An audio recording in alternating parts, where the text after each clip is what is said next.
Good afternoon, everybody. I'm Jamar McKay, your favorite sports analyst with, James Jowitz. and y'all finna get served with J&J Sports episode 66. James, how you feeling today, man? I'm feeling good. Feeling good. We just had that storm roll through, but everyone's still here for the most part, and doing all Yeah, right. thank God, man. Thank God for that, man. Thankful that I'm able to see you, man. The storm's been crazy, but as always, we're gonna keep finding ways for y'all to sleet, rain, snow, just keep getting that good news for y'all. But we're gonna dive right into it, man. First up, we got, man, NBA basketball. You already know, y'all, one of my favorites. So DeMar Derozan, he just joined the Sacramento Kings for a 3-year, $74 million trade deal.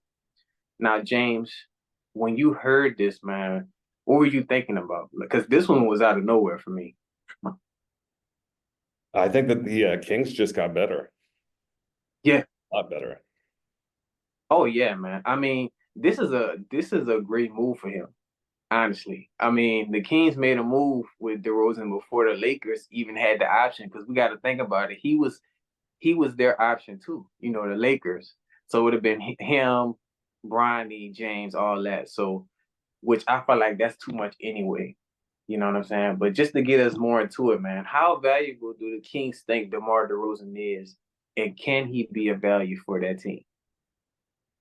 I think he could be a major value, and just in terms of what they think about him, considering what they gave up for the trade and the fact that it happened out of nowhere. I mean, that definitely plays into the surprise of this, but it's a major benefit and major value for them.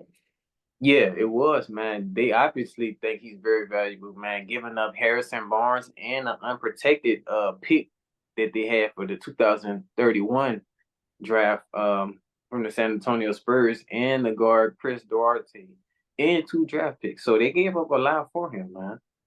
Definitely. If we kind of look at his stats, man, he's what? He at last season with the Bulls, he was 24 points, 4 rebounds, 5 assists.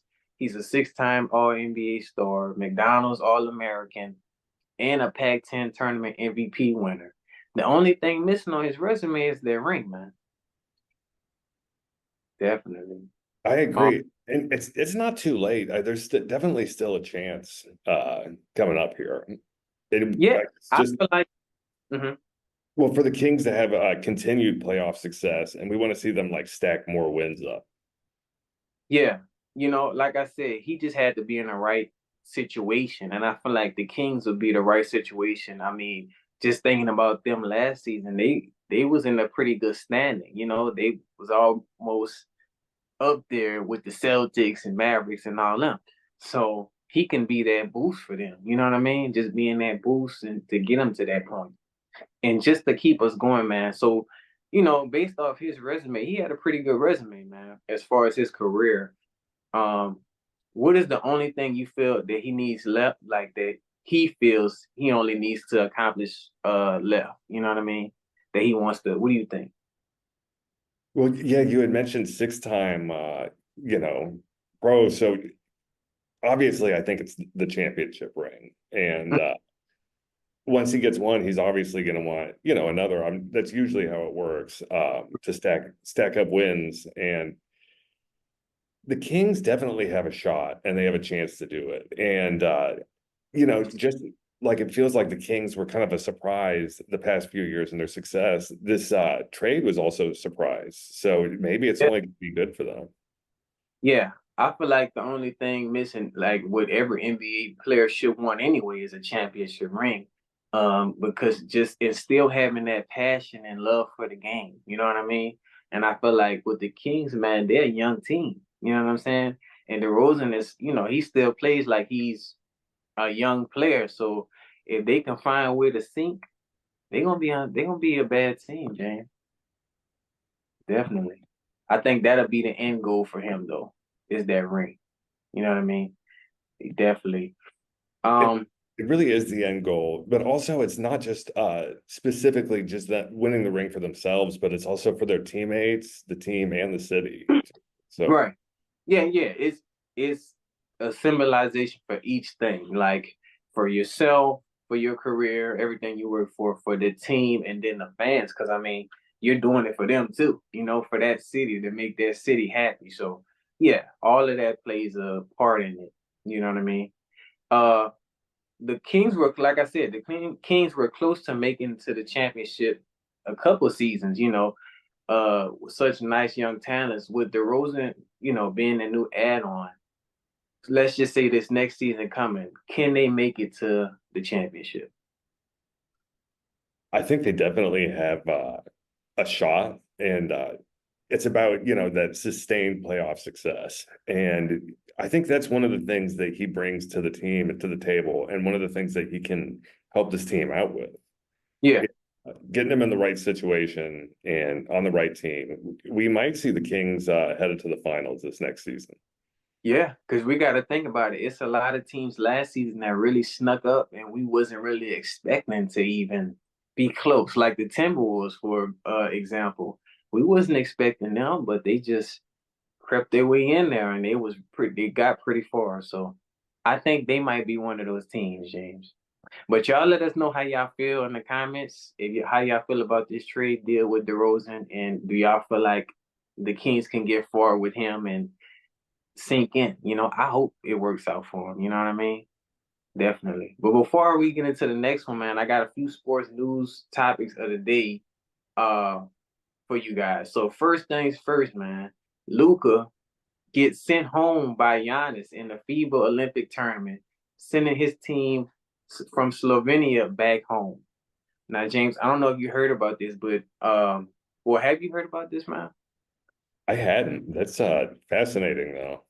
Yeah, they sent them back home in the game. They had a one-on-one, well, a team versus team game, and he sent him back home like it was nothing. I mean, how do you feel like this is a rough time for Luca right now? Because I mean, just losing the championship and recently, and now losing with his home team, how do you think he's feeling?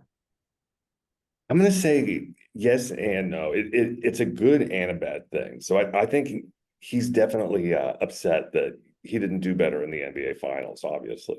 Right. And to be sent home, and I guess that possibly means we won't be seeing Slovenia in the Olympics.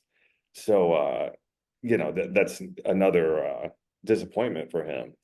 Mm. But right now, I mean, he's in the off season. If you think about it, he can go on Yeah, vacation and take a break, and maybe that's what he needs is to recharge his batteries and come back this next season just refreshed. exactly. And we gotta also think about Clay Time. Clay Time is the one that we just covered that just came from off the Warriors to add on. So I feel like this can be a time where he can kind of relax, get his mind refreshed, and realize, hey, you got some more help coming. You know what I mean? For your team. So you're good. You're gonna be good. So y'all let us know how y'all feel about that. Second thing up, we got, man, Caitlin Clark is now officially the youngest player to earn a triple double in the WNBA since Sabrina did at 23. So Caitlin Clark did it at 22, James. How impressive is that, bro? I love it. I think that's great, and it's a lot of fun to hear that she's having success at the WNBA level. And I think we should expect to hear a lot more of these kind of announcements, and it's really exciting.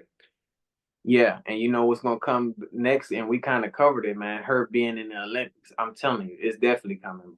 The fact that she's doing this and she just got into the WNBA is just it's amazing. You know what I mean? That means she's a different type of player. But y'all let us know how y'all feel about that. And then last but not least, man, Leonard Fournette is currently a free agent from the Buccaneers, but say he intends on being on the team before the next season arrives. Now, Jane, we know the season is next month, literally. Do you feel like a team is going to pick him up, or what do you think his situation is going to end like? It's going to have to be for a veteran minimum because he's for a running back, he's definitely aging and definitely an old running back at this point. He has the ability to help a team if he needs to, but it's going to have to be for the least amount of money. He is a Super Bowl champion, so that is something. There's something to say there for sure, and he brings that kind of experience to a team, but Yeah, not for very much money. right.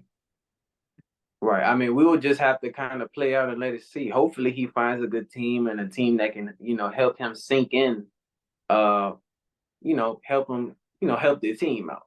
But y'all let us know how y'all we're gonna keep you guys updated on the Fournette situation. But we got another topic, you guys. J&J Sports coming to y'all with more in 2024.